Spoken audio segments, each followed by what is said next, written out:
Ayın malzemesi bezelye. Baklagiller ailesinden olan bezelyenin meyvesi yeşil bir kılıf içerisinde yemyeşil yuvarlak tohumlara sahip sarmaşık bir bitkidir. Bezelyenin birçok çeşidi olsa da genellikle iki türüne rastlıyoruz. Birincisi genellikle tarlalarda 30-40 santim boylarında bütün tarlaya serilmiş, taneleri birazcık daha ufak ve yassı olan tarla bezelyesi. Bir diğeri ise o sarmaşık özelliğini kullanarak sırıklarda yaklaşık 1 metre boylarında daha uzun, taneleri daha büyük olan sırık bezelyesi ya da bahçe bezelyesi. Yetiştirilen bu bezelyelerin bizler genellikle içerisindeki o muhteşem yuvarlak tohumlarını yiyoruz. Ama bazı bezelyelerin kabuklarında parşömen denilen katman bulunmuyor ve yumuşacık dış kabukları da yeniliyor. Bunlara en güzel örnek ise sultani bezelye.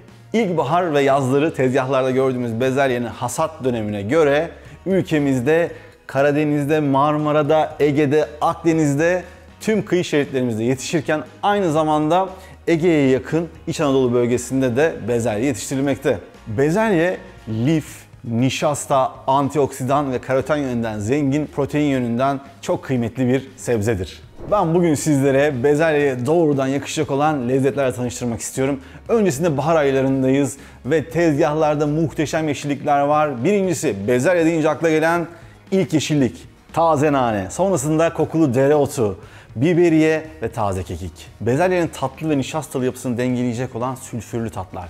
Başında kuru soğan, taze soğan koyabilirsiniz, sarımsak ve artık tezgahlarda son anlarını yaşayan pırasa. Bezelyenin arası bütün baharatlarla iyi ancak temel olarak karabiber, kimyon, zencefil ve zerdeçalla muhteşem bir uyumu var. Bezelye nişastalı tahıllarla da muhteşem bir uyum içerisinde. Bunların en başında pirinç, makarna türevleri, mesela arpa şehriye kullanacağım ben bugün sizler için, bulgur ve mısır unu.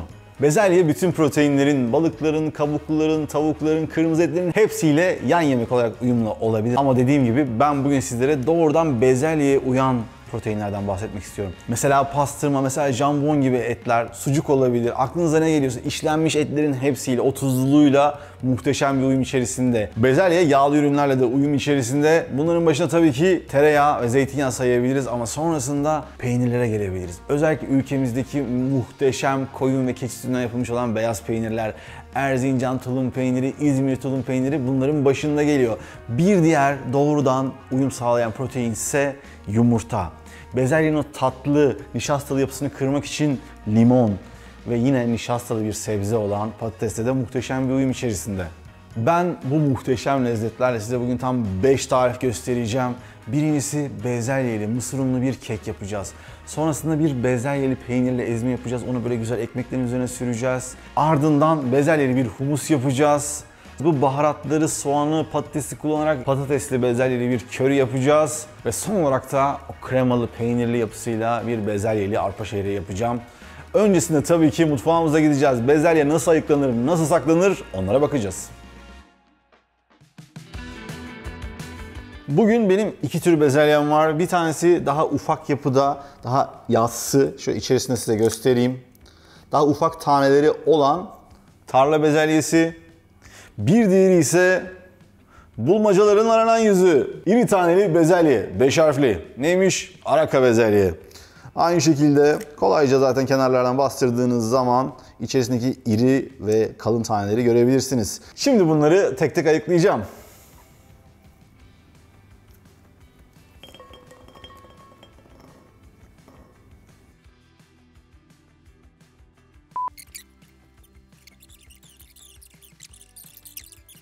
Hepsinden 2'şer kilo bezelyem vardı ve gördüğünüz gibi sağ olsunlar Berat ve Mete'nin yardımlarıyla da kolaylıkla ayıkladım. Şimdi ben sonrasında bunları tarttım. Size de bilgilendirmek istiyorum. Daha ufak taneli olanlardan 2 kilodan sadece 650 gram bezelye işi çıktı.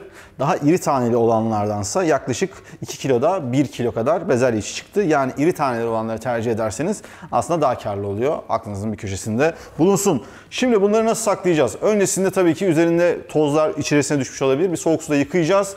Sonrasında haşlayacağız.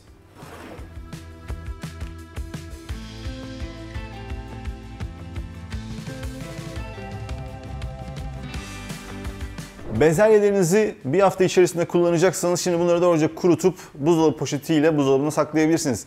Bir ay içerisinde kullanacaksanız hiç haşlama vesaire yapmadan yine buzdolabı poşetinde derin dondurucuya atıp dilediğiniz zaman kullanabilirsiniz. Ama bir yıl boyunca kullanacaksanız Öncesinde mutlaka bir sıcak suya atacağız. 2 dakika haşlayacağız.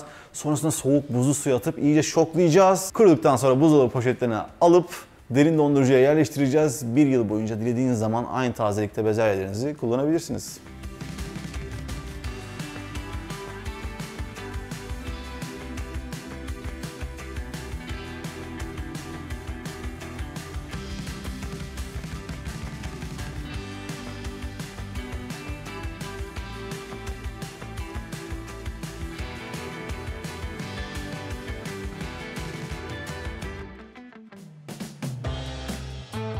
Bezelyeli, dereotlu ve mısır unlu muhteşem pratik bir kek yapacağım. Tadına bayılacaksınız. 3 tane yumurtam var. Hemen yarım su bardağı zeytinyağı ekliyorum içerisine. Önce sıvılar tabii ki.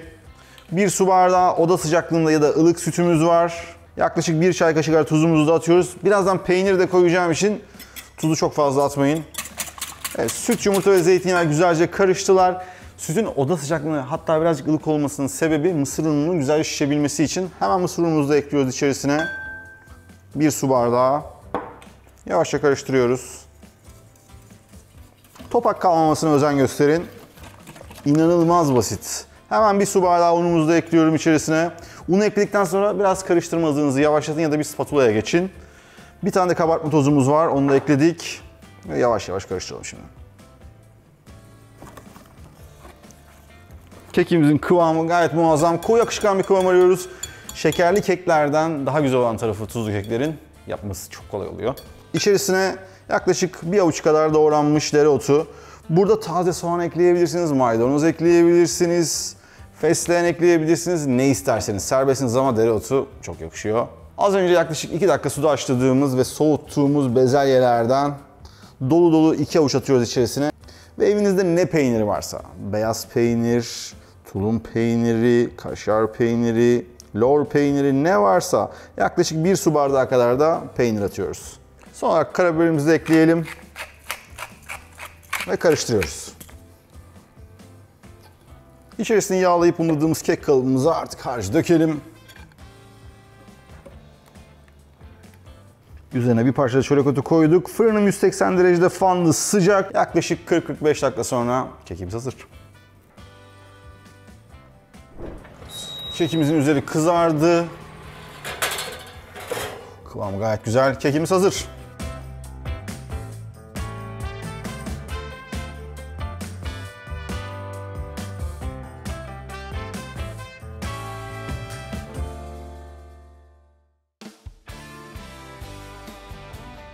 Taze bezelyeli yapılabilecek en güzel tariflerden bir tanesi ise taze naneli, güzel böyle sarımsaklı bir bezelye ezmesi. İnanılmaz kolay.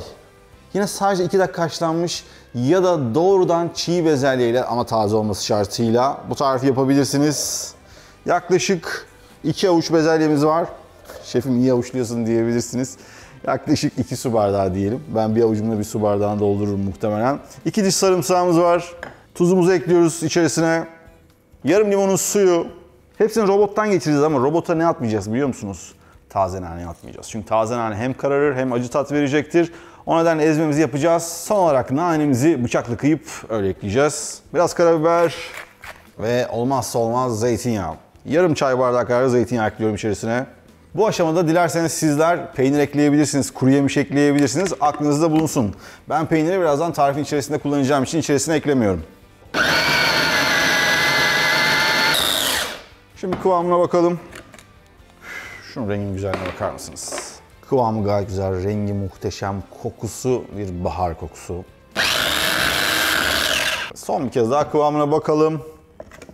Evet. Burada kıvamı size bırakıyorum. Ben hafif böyle pütürlü bir halde seviyorum. Püre olsun istemiyorum. Bu kıvam benim için gayet güzel. Biraz dişe gelir çünkü bunun adı ezme. Ama ben bunu pürüzsüz istiyorum diyorsanız o az sonraki tarifte. Buraya kadar geldiniz, muhteşem bilgiler verdim. Bunun da bir karşılığı olarak sadece sizden abone olmanızı bekliyoruz. Tam bunu söylerken abone olduğunuz bile ben de taze nanemi kıyabilirim.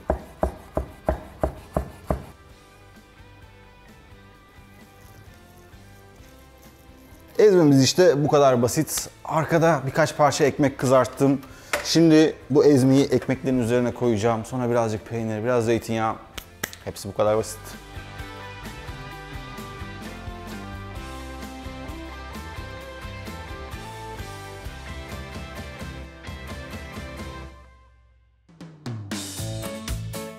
Sıra geldi bezelyeli humusa. Burada kaynar suyum var. İçerisine bolca tuz atıyoruz. Şimdi daha yumuşak, daha sıcak, güzel böyle püremsi bir kıvam alsın istiyorsanız bezelye ve nohutu güzelce ısıtacağız. Ondan sonra püre yapacağız. Eğer ki soğuk halinde püre yaparsanız içerisi yumuşak değil, daha taneli kalır. Bu da bir püf noktası. Bir 3-4 dakika haşlayalım birlikte. Ben de orada sonra servis ederken kullanacağım böyle pastırmalı cevizli bir karışım yapacağım. Onu soteleyeyim. Ufak bir tavanın altını açalım. İçerisine biraz zeytinyağı. 3-4 dilim ufak doğranmış pastırmamız var. Cevizleri de ekliyorum. Pastırmaların üzerine birazcık toz tatlı kırmızı biber ekliyorum. Yaklaşık yarım çay kaşığı kadar. Pastırmalarla cevizler hazır, altını kapattık. Nohut ve bezelyemiz de hazır. Şimdi süzelim ve sonrasında hemen blender'a geçeceğiz.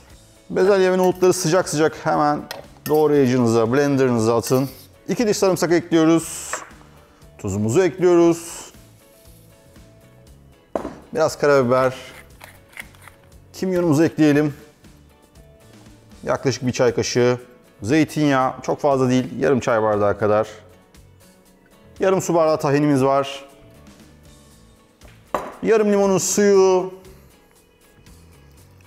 Hepsi bu kadar basit. Rengi muhteşem gözüküyor. Şunun güzelliğine bakar mısınız ya? Humus yaparken arada kıvamı ayarlamak isterseniz belki kıvamı daha sert olabilir. Ufak ufak sıcak su ekleyebilirsiniz. Aklınızın bir köşesinde bulunsun.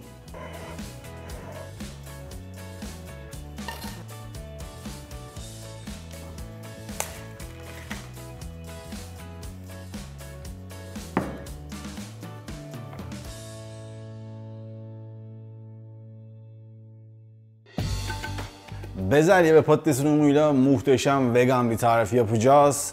Birazcık Hindistan'a doğru ilerleyeceğiz. Çok güzel bir patatesli, bezelyeli köri yapıyoruz. Çok basit, her şey tek tavanın içerisinde. Tavamıza birazcık sıvı yağ koyuyoruz. Ufak ufak doğradığımız zencefil ve sarımsağı hemen yağın içerisine atıyoruz. Yağın içerisine kimyon bir çay kaşığı, zerdeçal bir çay kaşığı, hatta biraz daha fazla. Toz kırmızı biber, tuz, karabiber, baharatları da kavuralım. Baharatlar kavrulurken hemen soğanımızı da ekleyelim. Soğanları hafif kalın piyaz doğruyoruz. Yarım soğan yeterli olur. Sıradaki malzememiz bir tane domates.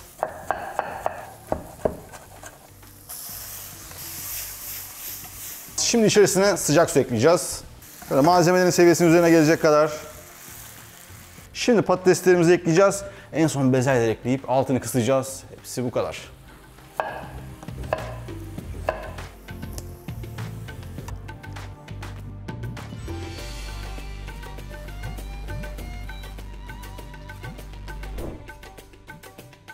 Çok basit, aslında bir patatesli bezelye yemeği olabilir ama soğanı, sarımsağı, zencefili ve baharatlarıyla bambaşka bir şey.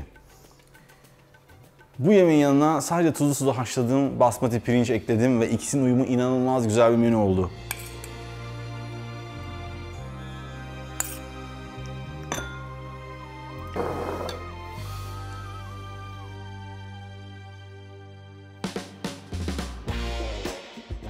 Risotto tadında muhteşem bezelyeli bir arpa şehriye yapacağız. İşe hemen tereyağımızı tavaya koyarak başlayalım. Sonrasında minik doğranmış soğanlar ve arpa şehriyeyi kavuracağız.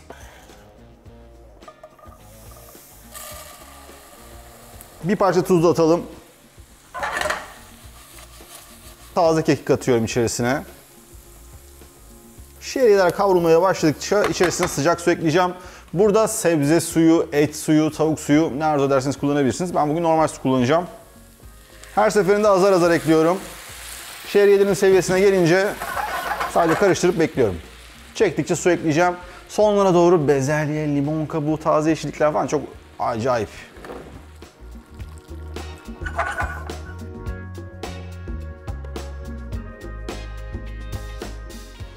Arpa şehriyeler neredeyse pişmek üzereler.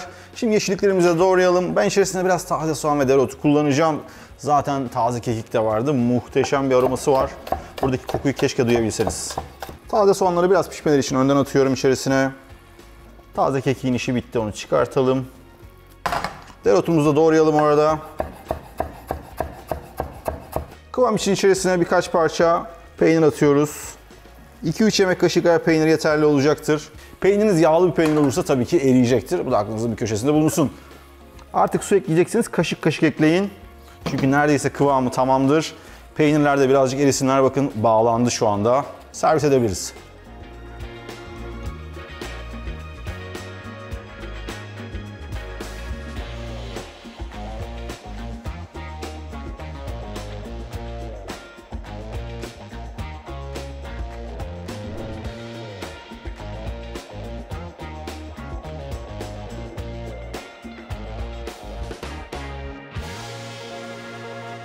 Birbirinden lezzetli ve birbirinden pratik 5 tane tarif gösterdim. İlk olarak oldukça pratik, mis kokulu, şahane bir tuzlu kek yaptık.